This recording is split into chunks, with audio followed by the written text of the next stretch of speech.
बिस्मिल्लाहिर्रहमानिर्रहीम, अस्सलाम वालेकुम। Chief justice of Pakistan Umar Ata Bandial साहब नहायत ही सब्र वाले, तहम्मुल वाले, दरगुजर करने वाले आदमी हैं और ये बात उनके बारे में कही जाती है। बतौर चीफ जस्टिस भी आप देखें, हत्ता कि सू मोटो के लिहाज से भी उन्होंने बहुत कम केसेस देखे। मगर अब हुआ यह है कि हुकूमत जिस तरह से कानून साजी कर रही है, हुकूमत खुलकर चीफ जस्टिस के खिलाफ आ चुकी है, उनसे इस्तीफ़ा मांगा जा रहा है, यहां तक धमकियां दी जा रही हैं कि जी इस्तीफ़ा दे दें वरना ये कर देंगे वो कर देंगे, ये सब बातें हो रही हैं। लेकिन चीफ जस्टिस भी कानून के मुताबिक अब आगे बढ़ रहे हैं और लग रहा है कि अब जिस तरह होता है कि सब्र का पैमाना लबरेज हो जाता है, या ये कहें कि उनको अपने इदारे की भी जाहिर है कि परवाह है कि सुप्रीम कोर्ट पर जिस तरह से हमले हो रहे हैं ये नाकाबिले बर्दाश्त हैं। काजी फाइज ईसा साहब की तरफ से एक फैसला आता है 3 रुकनी, जिसमें एक इख्तिलाफी नोट भी होता है, जिसमें कहा जाता है कि जी चीफ जस्टिस तब तक जब तक के कानून साजी नहीं हो जाती, यानी जो आपने देखा हुकूमत कानून साजी करी है और अब सदर ने उसको वापस भेज दिया है कि चीफ जस्टिस से सुओ मोटो के और बेंच बुलाने के इख्तियारात ले लिए जाएं और एक कमेटी के सुपुर्द कर दिए जाएं, 3 सीनियर जज साहिबान के हवाले से वो कमेटी हो।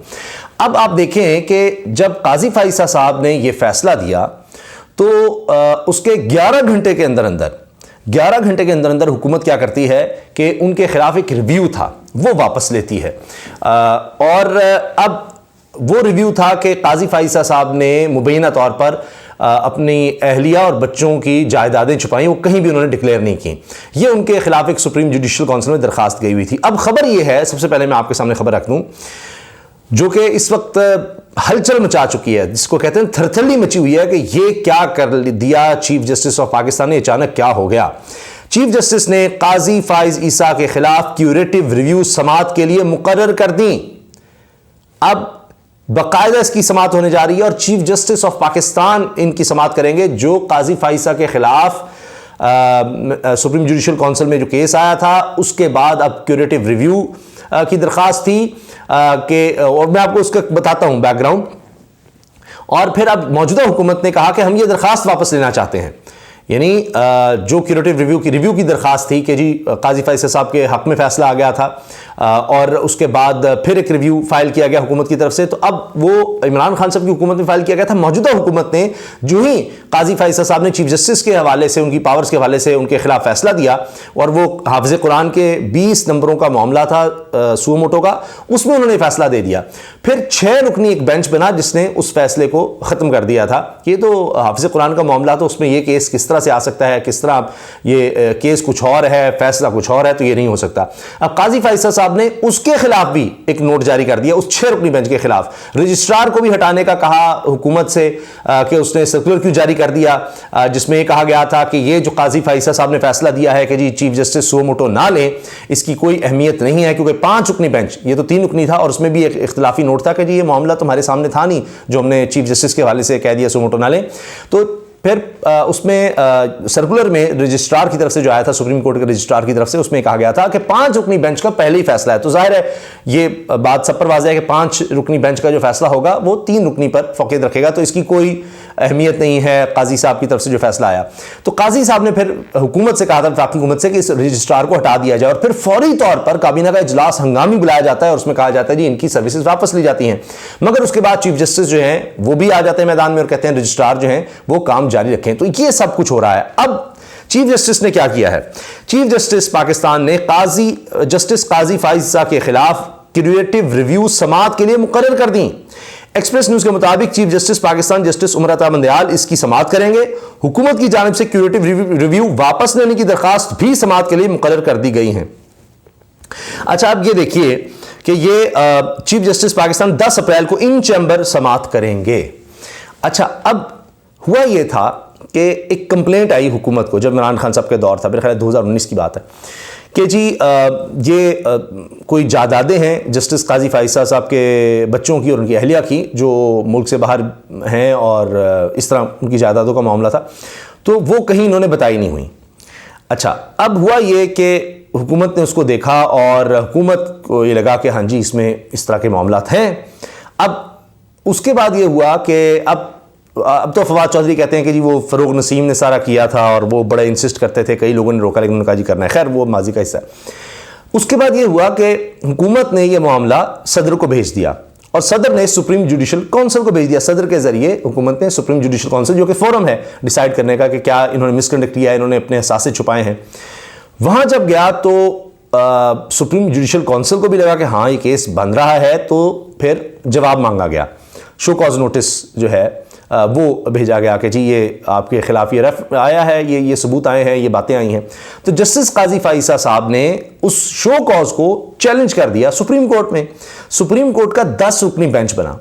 मुख्तसरन ये कि उस 10 रुकनी बेंच ने ये फैसला दिया 7-3 से कि जी FBI पहले इसकी इंक्वायरी कर ले, और फिर अगर कुछ मिलता है ऐसा कि वाकई इन्होंने चीज़ें डिक्लेयर नहीं की, इनके अहलिया के और बच्चों के नाम हैं, तो फिर वो सुप्रीम जुडिशियल काउंसिल उसको देखे। अब FBI में जब मामला गया तो बहुत सी चीज़ें सामने आईं। काजी फैसल साहब की अहलिया भी बार बार जाती रही, उन्होंने कुछ अफसरान के खिलाफ भी बात की। फिर क्या हुआ, इतने अरसे में कुछ जज रिटायर हो गए, जो मैनेज हो गए, मामला कुछ और बन गए, और फिर वो जो 7-3 का फैसला था FBI को भेजने का और फिर सुप्रीम जुडिशियल काउंसिल ले जाने का, वो होता ही है कि वो 6-4 से, यानी वो फिर काजी साहब के हक में आ जाता है मामला, ऐसे लगता है ख़त्म हो गया। तो फिर उस पर हुकूमत क्यूरेटिव रिव्यू फाइल करती है कि जनाब देखें, पहले ये खिलाफ आया था काजी फैसल साहब के 7-3 से, फिर वो 6-4 बाद में हो जाता है, तो लिहाजा इसको दोबारा देखा जाए। ये सारा मामला था। अब वो दरखास्त भी कि इसको दोबारा देखा जाए, और अब हुकूमत ने अचानक जब काजी साहब ने वो सुओ मोटो पावर्स के हवाले से चीफ जस्टिस को रोक दिया कि जी आप सुओ मोटो ना लें जब तक कि कानून ना बन जाए, तो ये सब इसको रोकने के लिए कि जी ये चीफ जस्टिस जो है कोई केस ना सुने, इलेक्शन के बारे में कोई फैसला दें, उसके लिए हुकूमत सारी कानून साजी कर रही है, बेंच भी उनको बनाने से रोक रही है। तो जब ये फैसला आया तो हुकूमत ने फ़ौरन आप देखें कि कानून साजी भी साथ हो जाती है कि जी चीफ जस्टिस को रोका जाए। अब वो 20 तक सदर पाकिस्तान ने वो मामला वापस भेज दिया कि इसको दोबारा देखा जाए। अब दोबारा सदर के पास जाएगा, कि सदर के पास नहीं जाता, और पीर को उसका इजलास भी कहा जा रहा है, बुला लिया हुकूमत ने, और वो दोबारा इसको कानून बनाएंगे और फिर सदर के पास जाएगा। सदर नहीं साइन करेंगे तो 10 दिन बाद, यानी तकरीबन 20 अप्रैल तक वो खुद ब खुद कानून बन जाएगा। तो ये 10 दिन है इस वक्त चीफ जस्टिस के पास। तो बहरहाल अब चीफ जस्टिस का इन चैम्बर इनकी समाअत करना, ये एक बहुत बड़ा पेंडोरा बॉक्स खोल सकता है। दोबारा से एविडेंस को देखा जा सकता है, दोबारा से चीफ जस्टिस इन सब चीज़ों को देख सकते हैं, क्योंकि काजी साहब ने अब फिर एक नोट भेज दिया है कि जी ये जो मेरे खिलाफ फैसला आया, या 6 रुकनी बेंच जो बनाया चीफ जस्टिस ने, जिसमें कहा गया कि ये हाफिज़ कुरान का मामला था और आपने उसमें चीफ जस्टिस को ऐसे रोक दिया, ये केस बनता ही नहीं है, वो सारा फारिग, इसकी कोई अहमियत नहीं है, सारा ख़त्म। तो उसको उन्होंने गैर कानूनी काजी साहब ने करार दे दिया है अपने एक नोट में, और कहा है कि जी ये आमरीत के हवाले से है, ये है वो सब बात। तो अब अगले चीफ जस्टिस नज़र आ रहे हैं काजी फाइसा साहब। मरियम साहब इस तरह के बयानात दे चुकी हैं कि अब इंतज़ार है उनका। बिल्कुल उस तरह मुझे याद आता है कि एक दौर में इन्होंने कहा था कि जब साकिब निसार साहब चीफ जस्टिस बनने वाले थे, वो इनके दौर में कानून में एक अहम ओहदे पर रहे थे, और उस वक्त आर्मी चीफ की तब्दीली हो रही थी, और मेरे ख्याल DGI से भी। तो मरीम साहब ने कहा जी हाँ अब हवाएं बदल रही हैं कि 3 पोस्टों पर हमारे लोग आ रहे हैं, बिल्कुल उस तरह से इंप्रेशन दे रही हैं। जबकि जब कोई शख्स आ जाता है, अब ये तो काजी फैसल साहब जब चीफ जस्टिस बनेंगे तो चीज़ें और ज़्यादा वाज़ेह होंगी। तो ये एक्सपेक्टेशन लगा लेते हैं कि बस अक्टूबर तक, ये आप देख लीजिए ना, सितंबर में चीफ जस्टिस उमरता बंदयाल रिटायर हो रहे हैं, तो उनका ख्याल है कि काजी फैसल साहब आ जाएंगे तो सारा कुछ ठीक हो जाएगा, इमरान खान को नाहल भी कर देंगे, ये भी कर देंगे, इलेक्शन भी रोक देंगे, आगे ले जाएंगे, ये अब उनके ये एक्सपेक्टेशंस हैं। तो ये मामला आप देखिए इस तरह से चल रहा है। तो लिहाजा काजी फैसल साहब के खिलाफ दोबारा ये सारा मामला पीर को अब अंडरटेक कर रहे हैं, ये क्यूरेटिव रिव्यू का। तो अब जाहिर है कि PDM की हुकूमत की सांसें जो हैं वो रुकी हुई हैं कि पता नहीं दोबारा ये मामला आगे चल जाएगा। तो चीफ जस्टिस काजी फैसल साहब, जाहिर है कि एक चीफ जस्टिस के खिलाफ एक मैटर पेंडिंग है, उन पर इतने सीरियस एलिगेशन है, फिर सवाल उठेंगे कि जनाब वो तो किस तरह से, क्योंकि अब इत्तेजाज साहब भी कहते हैं कि जी मर्जी के जजेस जो है ना, इन्होंने उनको सपोर्ट करना शुरू कर दिया। तो ये इन्होंने बाकायदा एक यानी काजी फैसल साहब का कोई भी फैसला होता है, कोई भी नोट आता है, उसको इस तरह से उठाया जाता है, इस तरह से बनाया जाता है कि जी ये तो हमारे आदमी हैं, इनको बिल्कुल लगाया जाए। और क्योंकि ये भी हो चुका है, काजी फैसल साहब एक दफ़ा एक समाअत के दौरान उन्होंने कहा कि जी आपकी हुकूमत में ये स्कैंडल सामने आ रहे हैं, तो वो वकील साहब बड़े हैरान, उन्होंने कहा सर आपको किसने ये बात कही है, ऐसा है कोई ठेके वगैरह में, और उन्होंने कहा जी मुझे ये व्हाट्सएप आया है। तो सब जजेस भी हैरान हो गए, वहाँ पर मौजूद लोग भी, कि ये क्या नहीं। तो उन्होंने कहा जी आप इसको कंफर्म करते हैं, मुझे नहीं पता कंफर्म मैं कैसे करूँ, बस मुझे व्हाट्सएप पर आया है, लिहाजा ये है। तो वहाँ पर ये लगा कि जी एक बतौर जज के आप खुद किस तरह से मुद्दई और कंप्लेनेंट बन रहे हैं।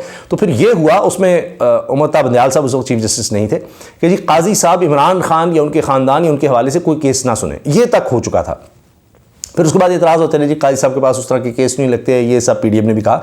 लेकिन ये एक बड़ी अजीब डिवाइड इस वक्त सुप्रीम कोर्ट में नज़र आ रही है। अब देखते हैं कि पीर को क्या होता है, क्योंकि अब सांसें रुकी होंगी कि क्या बनेगा, क्योंकि काजी फाइसा साहब जो भी फैसला दे रहे थे हुकूमत उसको बहुत ज़्यादा इस्तेमाल कर रही थी, चाहे वो अतर मिनल्ला हों या जो भी इस तरह के नोट्स आ रहे थे, इख्तलाफी नोट आ रहे हों, तो उनको हुकूमत इस्तेमाल कर रही थी। तो अब ये मामला जो है कि जी अक्टूबर में काजी फाइसा साहब आएंगे, सारा कुछ ठीक हो जाएगा, वो ये कर देंगे, वो कर देंगे, चीफ जस्टिस को हमने रिज़ाइन करवाना है, फलां करवाना है, ये करना है, वो चीफ जस्टिस तो डट गए हैं।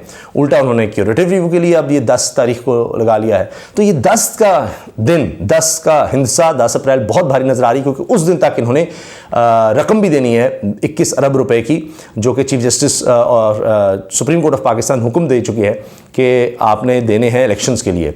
तो अब ये भी खबरें चल रही हैं, इस पर हम आगे बात करेंगे कि 10 अरब रुपया कोई कह रहा है दे दिया है, कोई कह रहा है अभी नहीं कंफर्म हुआ कि पंजाब के लिए। तो ये सारा मामला भी चल रहा है। अब देखते हैं कि पीर को क्या होता है। लेकिन ये एक बहुत बड़ी खबर है इस मौके पर आना, क्योंकि एक माहौल होता है। खबरें आपको मैंने बता दी हैं, सारी खबरों के दरमियान चीफ जस्टिस का इस तरह से समाअत मुकर्रर करना, तमाम चीज़ों को देखना, ज़ाहिर है कि ये हुकूमत के लिए भी बड़ी ख़तरे की घंटी है। और ये मामलात को ये बता रही है कि चीफ जस्टिस के ख़िलाफ़ जिस तरह से कैंपेन चलाई जा रही थी, जिस तरह से अंदर से उनके खिलाफ कोशिश हो रही थी कि सुप्रीम कोर्ट को डिवाइड दिखाया जाए और उनको अंदर से प्रेशराइज किया जाए और पता नहीं क्या क्या किया जाए, वो सब उल्टा पड़ रहा है। सोशल मीडिया पर जो रिज़ाइन और पहले भी चलाया, अब भी चलाया, जिनके पर हमले आप कर रहे हैं हर तरह से, मीडिया के थ्रू, दीगर ज़रायों से आप इस्तेमाल कर रहे हैं, तो चीफ जस्टिस उससे दबाव में नहीं आए, बल्कि वो अब दबंग हो गए हैं, पहले से ज़्यादा दबंग हो गए हैं और वो डट गए हैं। अल्लाह हाफ़िज़।